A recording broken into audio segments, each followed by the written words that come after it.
nagtatrabaho doon. 5 years na siya doon. Hindi ayaw. Uuwi na yata. Kasi Wala silang health card? wala. Tinanong ko eh. Insurance. Walang insurance. Tinanong ko eh. Ewan ko siya mga trabaho sa Japan kung may health insurance. Kachat ko lang eh. Kachat lang. Wala to. Kagagaling daw ng ospital. Tapos Kasi pwede sa company. Baka depende sa company siguro. Sabi naman kayo, kompleto sila eh. Bakit insurance talaga? Ano yun eh? Mga ubusurin. Mandatory yan eh, di ba? Mandatory. Compulsory sila. Pag health Kasi sa farm sila eh. Farm ng mga kapatid ko eh. Sa company yan. Basta farm sila. Depende sa company siguro. Sarili niyang gastos eh. Ano? Kaya yun.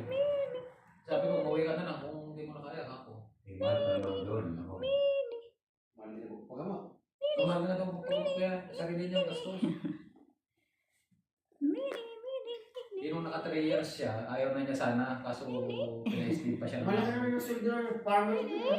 Malaki rin. Babae ba no? Babae, bunso. Malaki yung farmers ko. Mga bayan. Malakas tao. Pero yung tax, malaki rin yung tax. Pero pa naman nila yun? Hindi